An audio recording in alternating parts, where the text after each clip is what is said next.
Welcome to Football for Her, the podcast where football finally makes sense. If you've ever wondered how players suddenly end up on a different team, or how teams completely transform before the season even starts, you don't want to miss today's episode. Football is more than just a game. It's a year-round party, and not everyone speaks the language. Here we break it down in real time, fun, simple, and judgment-free. Welcome to Football for Her, where anyone can learn the NFL from a woman's perspective. I'm Dee Dee, raised in a football family.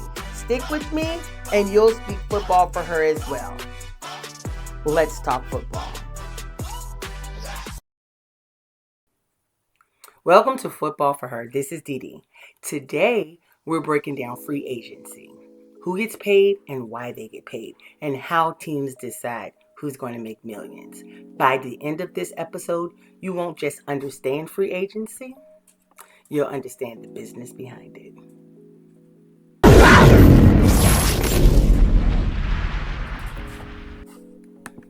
This week, we're starting a word of the week, and the word of the week is salary cap.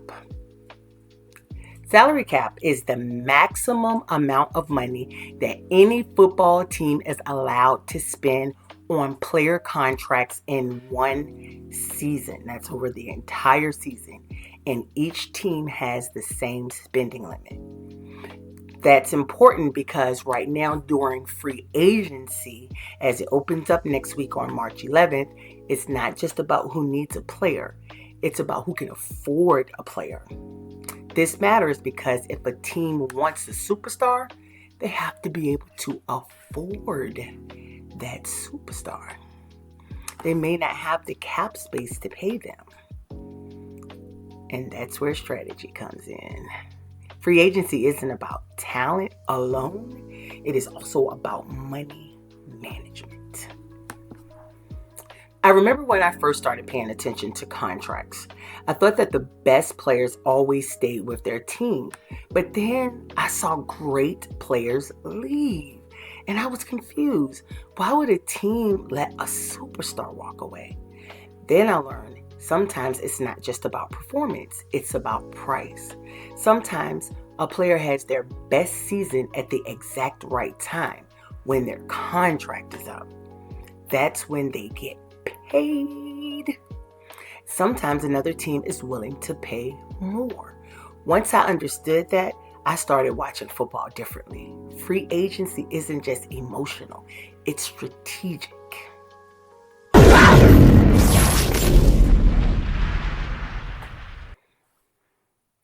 Okay, the money. Who gets paid and why? Let's break it down so it is clear. There are usually three types of players who get money in free agency. One, the elite player in their prime. These are stars. They're productive, they're healthy, they're consistent. Teams pay for reliability and proven performance. The second person that gets picked. Players coming off career years. Sometimes a player has their best season right before free agency. That's perfect timing. Teams gamble that the performance wasn't a fluke. This can be high risk and high reward. And then the third person is players who can fill a critical need. Maybe they're not flashy, but a team desperately needs someone at that position. Desperation drives prices up. If three teams need the same type of player, the prices go up. Free agency is supply and demand. Now, here's the deeper strategy. Why does this happen after combine? I'll tell you. Because teams just evaluated the incoming college talent. Now they know what young players are available, what positions are deep in the draft, and where they may struggle. So free agency becomes step one. The draft is actually step two. Teams fix urgent problems now, then build long-term later. An example of that. Last year, the Giants let go Daniel Jones, right? And during this time of year, they know they needed a quarterback. So in free agency, first they got Jameis Winston, then they got Russell Wilson, and in the draft, they drafted up, remember I told you guys last year, back into round 1 to take Jackson Dart at 25. So he was the first or the 25th overall pick in the first round. Okay, so they did just that. They first solved an immediate need, and Russell Wilson only got a 1-year contract. Jameis Winston got a 2-year contract, and then Jackson Dart is the rookie. So show me the money. Fox NFL says that these are the guys to watch for free agency in 2026. Let's take a look at why they suggested each of these players. Start with number 7, Odafe Oweh, free agency edge rusher who recorded 7.5 sacks in 12 games, and he dominated in the playoff with 3 sacks, and he's only 27. He's fast and efficient in the pass rush and will be a great fit for any team that needs an explosive defender. Next up, we have Kenneth Walker III. In the 2025 postseason, he had 135 yards, 4 touchdowns, and he was the first running back to win the Super Bowl MVP in 30 years. And he's only 25 years old. He's definitely a man in his prime. And Seattle's going to have a hard time trying to keep him. Then you have Tyler Lindenbaum. He is a 3-time Pro Bowler and a beast at the offensive line who can protect the run and is an amazing pass protector. He is only 25 and in the prime of his career. Then you have Trey Hendrickson, a 4-time Pro Bowl edge rusher. He is that hit or miss that we talked about earlier. He's 31 years old and he had a season-ending injury in 2025. But in 23 and 24, he had 17.5 sacks. The man is still elite. Devin Lloyd, free agency linebacker who was on the second team All-Pro season. He's only 27. His 5 interceptions in 2025 and his ability to blitz would make him a great fit for teams needing a third down linebacker that plays well on the second level. Daniel Jones. He sets personal best in completion percentage of 68%, passer rating 100.2, and all of this despite his late season Achilles injury. As a Giants fan, this is the Daniel Jones that we all knew he could be. And the number 1 pick by Fox NFL for free agency is George Pickens, recording 93 catches for 1,429 yards, 9 touchdowns, and earning Pro Bowl All-Pro honors, and he's only 24. His size and speed makes him a great addition to any offense. Guys, I am so excited about this year's free agency period and my ability to show you what it all means and brings it home. Like I said, football for her is where football finally makes sense.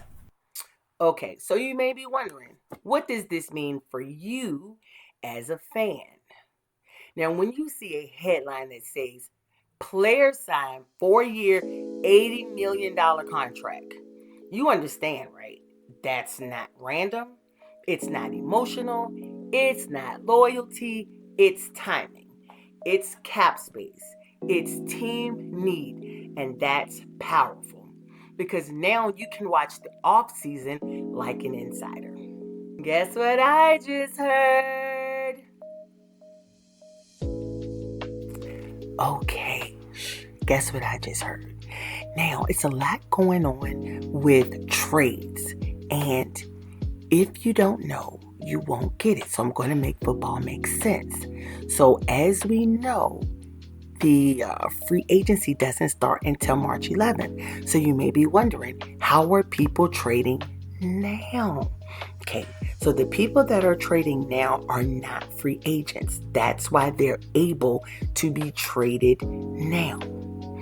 So the biggest tea that I've heard lately is Stephon Diggs and how the Patriots released him. Now, all of 2025, Stephon Diggs was in rumors, and he just had a lot going on with all of the baby mama drama that he had going on, right? And then Cardi B, she just, so, that's fine. But he had an amazing year, 1,000 yards even. But the Patriots care about their reputation. And I'm surprised that they didn't release him in December when he was charged with strangulation, because Patriots don't play that. They kept him and they used him, and they made it to the Super Bowl, but that's why they lost, because you're not supposed to use people. And then they released him. Bad Patriots. But at the same time, I kind of get it. So also, you hear that Aaron Rodgers is praising Mike McCarthy.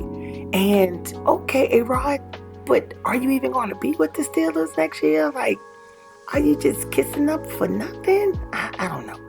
And then you have Myles Garrett, who got his 9th speeding ticket. Like, dude, slow down. Now, that's the tea that I have. But then I got a couple other pieces of information. So the Bills are trading for the Bears wide receiver DJ Moore, and they need him as a top offensive weapon for 2026.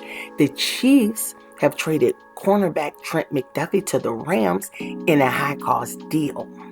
And then Dallas is restructuring right now, including Dak Prescott, to make money for their salary cap.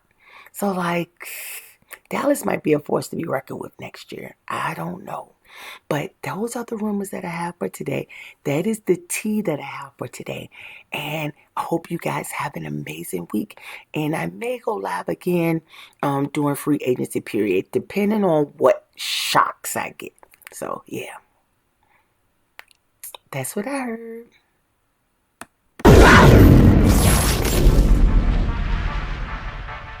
It's trivia time. So in week 3, we are also introducing a trivia question of the week. Question is, what is the term for the maximum amount of money a team can spend on a player's contract in a season? You know? In case you forgot, the term is salary cap. All right? Don't forget that. Salary cap. The maximum amount of money a team can spend on player contracts in a whole season. And now you understand why that matters during free agency. Football isn't just about touchdowns. It's about timing. It's about contracts. It's about strategy. And now, when free agency opens on March 11th, you'll know exactly what you're watching. You won't just see players moving. You'll understand why they're moving. And that is football for her. Where football finally makes sense.